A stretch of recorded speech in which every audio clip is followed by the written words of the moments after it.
L'Afrique était au cœur des discussions dans le cadre des assemblées annuelles du FMI et de la Banque mondiale. Alors, quelles sont les attentes et les aspirations des populations africaines et comment ces institutions financières peuvent accompagner le développement des États africains? Élément des réponses avec notre envoyé spécial Ilham Brada qui s'est entretenu avec Moubarak Low, directeur général du bureau du Premier ministre sénégalais.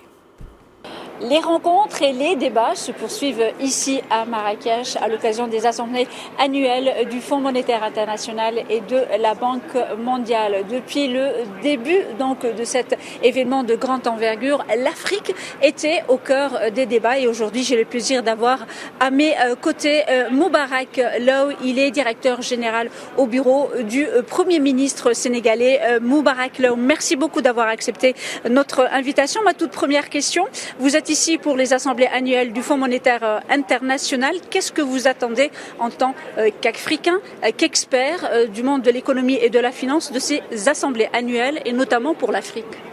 Oui, d'abord, je voudrais me réjouir de la confirmation de la tenue de l'Assemblée au Maroc. Des assemblées au Maroc, parce que vous savez que le Maroc a connu une épreuve lourde au mois de septembre. Et on pouvait s'attendre, je pense que c'était ce que les gens attendaient, qu'on déplace l'Assemblée, qu'on tienne ça à Washington, vu qu'il y avait des risques, non seulement des risques au niveau physique, mais des risques au niveau réputation. Comme a dit la directrice générale du FMI, malgré tout, le FMI a décidé, en accord avec la Banque mondiale, de maintenir les événements au Maroc. Je pense que c'est une grande victoire pour le Maroc et c'est une preuve de confiance en la capacité des autorités marocaines de prendre en charge la crise et de pouvoir assurer la transition pour retrouver une vie normale.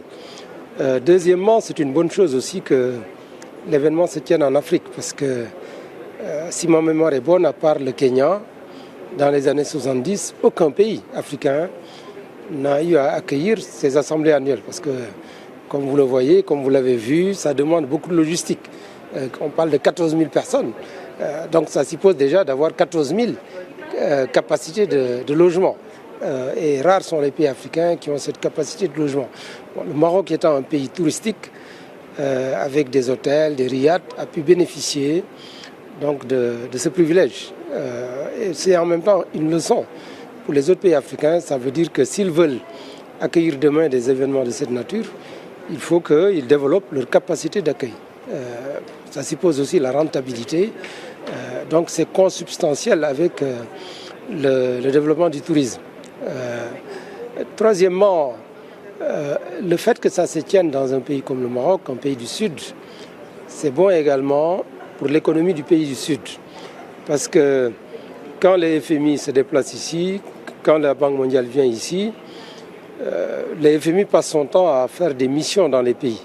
Mais je pense que le fait que le dialogue se tienne ici, avec tous les acteurs mondiaux, ça va favoriser une meilleure compréhension des problématiques de développement au niveau du Sud, et notamment en Afrique. Parce que vous savez, l'Afrique est aujourd'hui à la croisée des chemins, et donc les FMI et la Banque mondiale sont des partenaires de référence. C'est important qu'on se comprenne. Moi-même, je suis conseiller dans le bureau du Premier ministre en tant que directeur général. Donc notre rôle, c'est de faire en sorte que la croissance s'accélère dans nos pays. Et pour s'accélérer, il faut qu'on ait le soutien de la Banque mondiale, du FMI, en plus des efforts que nous faisons nous-mêmes. Je ne voudrais pas vous interrompre, mais on est pris un peu par le temps. Au vu un peu de tout ce qui se passe un peu dans le monde, ces changements économiques, la transformation du commerce, comment vous voyez, vous, l'évolution de ce continent au vu justement de ces changements? Bon, vous savez, l'Afrique, il y a des facteurs endogènes et des facteurs exogènes. Il y a des facteurs, s'il y a une crise entre la Russie et l'Ukraine, s'il y a la crise Covid, s'il y a le réchauffement climatique, c'est des choses difficiles à maîtriser. Vous ne pouvez que vous adapter et essayer de faire en sorte que votre stratégie vous permette d'être résilient. C'est un peu ce que beaucoup de pays essaient de faire, y compris le Maroc et le Sénégal également.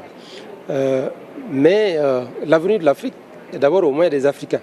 Ça, il faut qu'on le sache. Et je pense que de plus en plus, les gouvernements le savent et travaillent dans ce sens. C'est pourquoi vous voyez partout les pays mettre en place des stratégies d'émergence. Donc ça veut dire une ambition de compter dans l'économie mondiale, à la fois parmi ceux qui font l'économie mondiale, d'être dans les chaînes de valeur, de transformer leur économie, d'accélérer leur croissance et de maîtriser le cadre macroéconomique.